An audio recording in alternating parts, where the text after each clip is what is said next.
तो गाइस, स्वागत है आपका आज के मेरे नर्डी एपिसोड में, जिसमें हम बात करने वाले हैं मेरे अकॉर्डिंग आज तक के 10 सबसे पावरफुल एनिमे कैरेक्टर्स के बारे में। ये 10 एनिमे कैरेक्टर्स हीरोज भी हो सकते हैं और विलन्स भी, लेकिन इन सभी में एक बात सिमिलर है कि ये सभी टाइम टू टाइम खुद को सबसे पावरफुल प्रूव करने में कामयाब हो जाते हैं। और ये समझाने के लिए कि कौन सा एनिमे कैरेक्टर सबसे पावरफुल है, इसके लिए पिछले कुछ डिकेड्स में हज़ारों घंटों को यूज़ किया जा चुका है, क्योंकि ये एनिमे यूनिवर्स इतना बड़ा है कि इसमें चुनने के लिए अल्टीमेट कैरेक्टर्स हैं, जिसमें से कुछ के पास यूनिक स्पेशल एबिलिटीज़ भी दिखाई गई हैं, जिसके बेसिस पर कुछ फैंस इसमें आर्ग्यूमेंट भी कर सकते हैं। इसलिए इस वीडियो को बनाते हुए कुछ फैक्ट्स, जिसमें सबसे इंपॉर्टेंट है कि कौन सा कैरेक्टर कितना पावरफुल हो सकता है, उसकी फाइटिंग ड्यूरेबिलिटी क्या है, वो कौन सी फाइटिंग स्किल यूज़ करता है और उसकी स्पेशल स्किल्स क्या हैं, ध्यान में रखे गए हैं।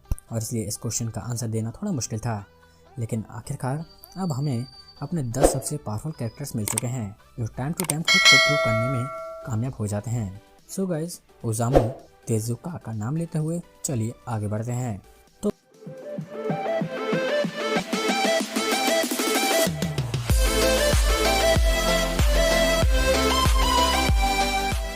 गाइस, नंबर 10 पर हैं Eren Yeager from attack on Titan. वैसे अगर देखा जाए तो एरन की ह्यूमन फॉर्म यूजलेस होने से ज़्यादा दूर नहीं है, लेकिन जब उसका ट्रांसफॉर्मेशन होता है तो वो डेडली से भी ज़्यादा डेडली हो जाता है। एक अनस्टॉपेबल 15 फुट के टाइटन में म्यूटेट होना अपने आप में सबसे बड़ा बेनिफिट है, और इसके अलावा उसके पास टाइटन्स की फाउंडिंग पावर भी है, जो उसे किसी भी रॉयल ब्लड वाले टाइटन को कंट्रोल करने में मदद करती है। और क्योंकि वो इतना बड़ा है, इसलिए वो ऑलरेडी काफ़ी सारे एनिमे कैरेक्टर से जीत जाता है, और इसलिए उससे जीतने वाले कैरेक्टर्स की लिस्ट अभी तो बहुत छोटी है। Naruto Uzumaki from Naruto. कुछ एनिमे फैंस नारुतो को इतना नीचे देखकर शौक रह सकते हैं, लेकिन सच तो यही है कि नारुतो कुछ दूसरे फेमस एनिमे कैरेक्टर से ज़्यादा पावरफुल नहीं हो सकता है, और इसका रीज़न उसकी रॉ स्ट्रेंथ में कमी है। हालांकि उसके पास बेहिसाब कॉन्फिडेंस और ए ग्रेड टेक्निक है, जिसमें 9 टेल डीमन फोर्स के खिलाफ एक बार नॉसिस्टिक निंजा पर कंट्रोल उसे एक ट्रू फोर्स बना देता है, और ऐसा ही कुछ वो सेज मोड में भी कर सकता है।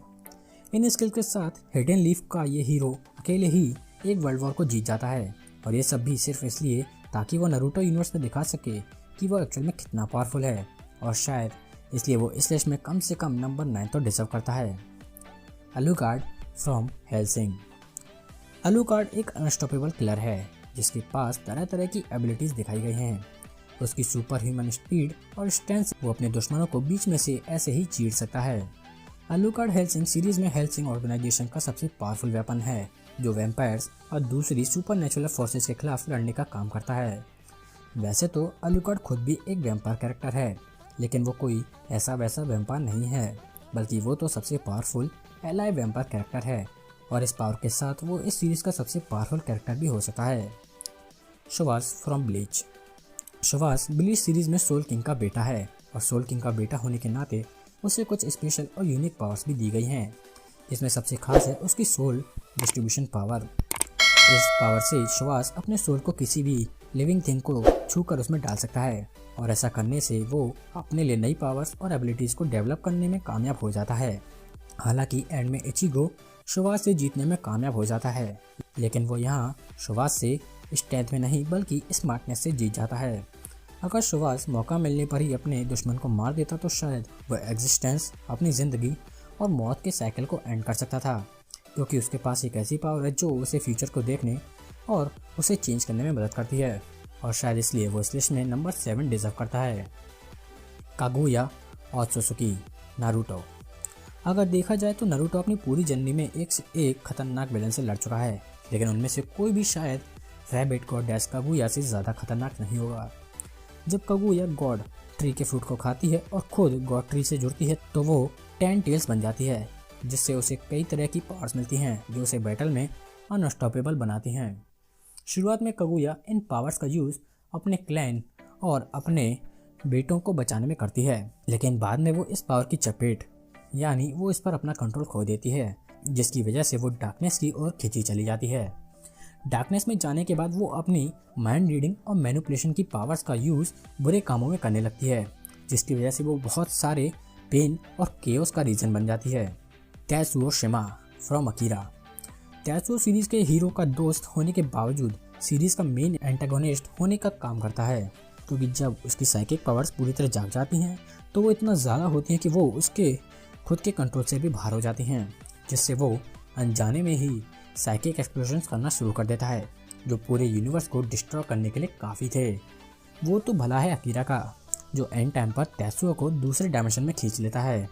वैसे आप सभी इतना सुनकर तो समझ ही गए होंगे कि तेत्सुओ कितना हैवी प्लेयर हो सकता है, लेकिन ये सब तो सिर्फ उसकी शुरुआत थी, क्योंकि अगर वो अपनी फुल पोटेंशियल का यूज़ करना सीख जाता तो शायद वो बहुत कुछ कर सकता था, और शायद इसलिए उसे इस लिस्ट में टॉप 5 में जगह दी गई है। Enos Voldemort from the misfit of daemon king academy. The misfit of daemon king academy anyway कुछ दूसरी फेमस एनिमे सीरीज के कंपैरिजन में काफ़ी नया है, लेकिन इसने आते ही अपना दम दिखा दिया है। इस सीरीज का मेन कैरेक्टर एनोस 2000 साल से ज़्यादा का लाइफ स्पैन जी चुका है। इस सीरीज में वो पहले और सबसे पावरफुल डीमन किंग का पुनर्जन्म अवतार है, जो अपने नए अवतार के साथ कुछ नई और यूजफुल कॉम्बैट स्किल्स भी लाया है। बेहिसाब रूप से तेज और पावरफुल होने के बावजूद एनोस के पास जादू की काफ़ी रेंज भी दिखाई गई है, जिसमें वो सिर्फ देखने भर से इनडिस्ट्रक्टिबल चीज़ को भी डिस्ट्रॉय कर सकता है। इसके अलावा वो फाउंडर बेनोजुडोना की मैजिकल स्वॉर्ड का भी विल्ड कर सकता है, जैसे कभी ओरिजिनल गॉड ऑफ डिस्ट्रक्शन की बॉडी से बनाया गया था, और ये स्वॉर्ड एनोस की कातिल निगाहों की तरह ही कुछ भी डिस्ट्रॉय कर सकती हैं। Giorno Giovanna from JoJo's Bizarre Adventure. कुछ एनिमे फैंस जोतारो कुजो को इस एनिमे सीरीज का सबसे पावरफुल कैरेक्टर मान सकते हैं। वैसे तो स्टारडस्ट क्रूसेडर्स का ये प्रोटैगनिस्ट काफ़ी पावरफुल है, लेकिन इसका जियोनो जियोवाना के सामने कोई भी मुकाबला नहीं हो सकता है। जियोनो की गोल्ड एक्सपीरियंस रिक्विएम की स्टैंड एबिलिटी इतनी पावरफुल है कि इसके आगे स्टार पावर भी कम पड़ जाती है। GER गोल्ड एक्सपीरियंस रिक्विएम किसी भी दूसरे के हमले को आसानी से रिवर्ट कर सकता है, और साथ ही साथ अपने हमलों को टाइम से पहले ही ट्रिगर कर सकता है। गैर का सबसे बड़ा बेनिफिट ये है कि ये जियोनो के बिना भी इंडिपेंडेंटली एक्टिव रह सकता है, जिसका मतलब अगर कभी जियोनो बैटल के टाइम बुरी तरह घायल भी हो जाता है तो उसका स्टैंड गियर उसके फिर से ठीक करके वापस बैटल में ले आएगा, जिसकी इम्प्लीमेंट में हम ये उसे काफ़ी हद तक इमॉर्टल मान सकते हैं, और शायद इसलिए वो इस लिस्ट में नंबर 3 पर रखा गया है। तो गाइज अब आता है मेरा और मेरे ख्याल से आप सभी का favourite character Son Goku from Dragon Ball. Dragon Ball series के बारे में ये आर्गू किया जा सकता है कि इसका सबसे पावरफुल कैरेक्टर तो जीनो है, लेकिन गाइज स्ट्रेंथ और पावर में बहुत ज़्यादा डिफरेंस होता है। हाँ, ये बात सही है कि जीनो अपनी छोटी सी उंगली के स्नैप से पूरे एग्जिस्टेंस को मिटा सकता है, लेकिन उसके छोटे से साइज को देखते हुए उसका फिस्ट फाइट करना काफ़ी अलग होगा, जिसमें गोकू सबसे टॉप पर आता है। ये सुपर सैयन अनगिनत मौकों पर अर्थ को अंदरूनी और बाहरी दोनों तरह के खतरों से बचा चुका है, जिसमें उसका सामना अपने से कहीं ज़्यादा पावरफुल सुपर विलेन से भी हुआ था। हालांकि गोकू कई बार हार भी चुका है और मर भी चुका है, लेकिन उसकी ये हार, मौत और हमेशा सबसे बेस्ट फाइटर होने का सपना ही उसे आगे बढ़ने के लिए मजबूर करती है, जिसकी वजह से आज वो अल्ट्रा इंस्टिंक्ट लेवल पर पहुंच चुका है, जिसमें उसके पास गॉड्स के लेवल जितनी पावर होती है। और ये भी शायद कुछ ही टाइम की बात होगी जब वो इस लेवल को भी पीछे छोड़ देगा, क्योंकि वो चाहे कितना भी पावरफुल हो जाए, लेकिन वो लड़ना और ट्रेनिंग करना नहीं भूलता है, और शायद इसलिए वो यूनिवर्स के सबसे फेवरेट क्रिकेटर्स में से एक है। तो गाइज अब हम आ चुके हैं नंबर 1 पर। तो नंबर 1 पर कौन है? Saitama from One Punch Man. Saitama के नेचर की वजह से उसे एनिमे यूनिवर्स का सबसे पावरफुल कैरेक्टर माना जा सकता है, और शायद इस पर आर्ग्यू करना भी बेकार है। एक और जहां गोकू और दूसरे एनिमे कैरेक्टर्स एक दूसरे से लड़कर खुद की लिमिट्स को पुश करते रहते हैं, वहीं साइतामा बिना कुछ किए एक ही हमले में अपने दुश्मन को हराने में कामयाब हो जाता है।